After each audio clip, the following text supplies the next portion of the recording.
வணக்கம். PDG universal Gnanamuthu பட்டறை white nice entertainment தயாரிப்பில் அஜய் ஞானமுத்து இயக்கத்தில் சாம்சியஸ் இசையில் வந்துள்ள படம் டிமாண்டி காலனி 2. இதில் முக்கிய நடிகர்களாக அருள்நிதி, பிரியா பவானி சங்கர், அருண் பாண்டியன் நடித்துள்ளனர். இரண்டாம் பாகம் எடுத்தே ஆகணும் அப்படிங்கிற காரணத்துக்காக ஒரு படத்தை எடுக்கக்கூடாது. அப்படியே எடுக்கணும்னு நினைச்சாலும் முதல் பாகத்தின் தரத்தை எந்த விதத்திலும் குலைக்காத அளவுக்கு படமா எடுக்கணும். 2015 வெளிவந்த இந்த படத்தின் முதல் பாகம் வழக்கமான பேய் படங்களிலிருந்து கொஞ்சம் மாறுபட்ட படமாக இருந்ததுனால வரவேற்பை பெற்றது.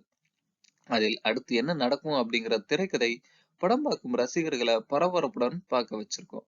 இடைவெளிக்கு பிறகு ஒரே வீட்டில் கதை நகர்ந்தாலும் அதை மறக்க வைத்து ஒரு ஹாரர் அனுபவத்தை கொடுத்தாரு இயக்குனர் அஜய் ஞானமுத்து. இந்த இரண்டாம் பாகத்துல முதல் பாகத்தை தொடர்புபடுத்தி ஆரம்பத்தில் சில காட்சிகளை வச்சிருக்காரு. அதன் பின் டபுள் ஆக்ஷன் அருள்நிதி ஒருவர் உயிருக்கு ஆபத்துனா மற்றவருக்கும் ஆபத்து என வலிய வந்து டபுள் ஆக்ஷனை திணித்திருக்கிறாரு. இடைவெளிக்கு பிறகு ஒரு ஹோட்டலில் மட்டுமே கதை நகருது. முதல் பாகத்தை போல திரைக்கதையில் பரபரப்பை காட்டாம விஎஃப்எக்ஸை நம்பியே காட்சிகளை அமைத்து சுவாரஸ்யமின்றி கொடுத்து படத்தை முடிச்சிருக்காரு. முதல் பாகத்தின் கிளைமேக்ஸில் வீட்டிலிருந்து வெளியே விழுந்து கம்பியில் குத்தி உயிருக்கு போராடுவாரு அருள்நிதி. அத்துடன் முதல் பாகம் முடிஞ்சிச்சு. இரண்டாவது பாகத்துல அந்த அருள்நிதிய பிரியா பவானி சங்கரும் அவரது மாமனார் அருண் பாண்டியனும் காப்பாற்றி மருத்துவமனையில சேர்க்கிறாங்க. பிரியா பவானியின் கணவர் தற்கொலை செஞ்சு கொண்டவர். அவரது ஆவியுடன் பேச விருப்பப்படுறாரு பிரியா பவானி. அப்படி பேசுகையில் அவரது கணவருக்கு ஆவியின் பதிலாக வேறு ஒரு ஆவி அவரை தொடர்பு கொள்ள முயற்சிக்குது. இதனிடையே ஹைதராபாத்தில் மற்றொரு அருள்நிதி இருப்பதாகவும் அவரும் முதல் பாகத்தில் வந்து காப்பாற்றப்படுற அருள்நிதிய இரட்டையர்கள் என கதை சொல்றாங்க. அவர்களது அப்பா தம்பிக்கு அதிக சதவீத சொத்தை எழுதி வச்சிருக்காரு. உயிருக்கு போராடும் தம்பிய கருணை கொலை செய்ய உச்சநீதிமன்றம் உத்தரவு பெற்று வராரு அண்ணன் அருள்நிதி. அவரிடம் நடந்த உண்மையை சொல்றாரு தம்பி அருள்நிதியாக காப்பாற்றிய பிரியா பவானி. இரண்டு அருள்நிதிக்கும் பிரியா பவானிக்கும் சில தீய சக்திகளால ஆபத்து ஏற்படுது. அது என்ன, அந்த ஆபத்திலிருந்து அவங்க எப்படி தப்பிக்கிறார்களா இல்லையா அப்படிங்கறதான் படத்தின் மீதி கதை. 2 வேடங்கள்ல அருள்நிதி நடிச்சிருக்கிறாரு. முதல் பாகத்தில் வந்த தம்பி அருள்நிதிக்கு இரண்டாம் பாகத்துல வேலை இல்ல. கட்டில்ல கோமாவில் படுத்திருக்கிறாரு.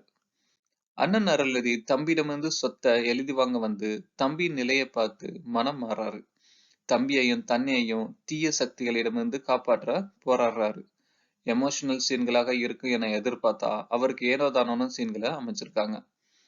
முதல் பாகத்தை அழுத்தமாக தந்தவர் அப்படிங்கிற நம்பிக்கையில அருள்நிதி நடிக்க சம்மதிச்சிருக்கலாம். ஆனா அவரை சற்றே ஏமாற்றி விட்டாரு இயக்குனர். அருள்நிதியை விடவும் பிரியா பவானி சங்கருக்கு தான் முக்கியத்துவம் அதிகம். அவருக்கான எமோஷனல் காட்சிகள் கொஞ்சம் இருப்பதனால கொஞ்சம் நடிக்கவும் செய்யறாரு. தனது கணவரின் தற்கொலைக்கு என்ன காரணம் அப்படிங்கிறத தெரிந்து கொள்ள முயற்சிக்கும் பிரியா பவானி அடுத்தடுத்து சில உண்மைகளை தெரிந்து கொண்டு களத்துல இறங்குறாரு. படத்தில் இருக்கும் முக்கிய எமோஷனல் கனெக்ட் பிரியா பவானி மட்டுமே. அருள்நிதியை காப்பாற்ற முயற்சிக்கும் டாக்டராக பிரியாவின் மாமனாராக அருண் பாண்டியன், அவர் பெரிதும் நம்பும் புத்த மத சாமியாராக டிசரிங் டோஜி, அருள்நிதியின் சித்தப்பாவாக முத்துக்குமார், டிமாண்டி காலனியின் சிக்கும் கல்லூரி பெண்ணாக மீனாட்சி கோவிந்தராஜன் மற்ற கதாபாத்திரங்கள்ல குறிப்பிட வேண்டிய நடிகர்கள். தீய சக்திகளை விரட்டும் புத்தமத சாமியார் டிசரின் டோர்ஜி மற்றவர்களை விட முக்கியத்துவம் பெறாரு. பின்னணி இசை அப்படின்னாலே இசைத்து தள்ளணும் அப்படின்னு நினைக்கிறாரு சாம்சியஸ். அங்கங்கே கொஞ்சம் அடக்கி வாசிப்பதை அவர் முயற்சிக்கணும். இடைவெளிக்கு பிறகு ஒரே ஹோட்டலில் நடக்கும் கதை என்பதனால அங்குதான் ஒளிப்பதிவாளருக்கு வேலை அதிகம்.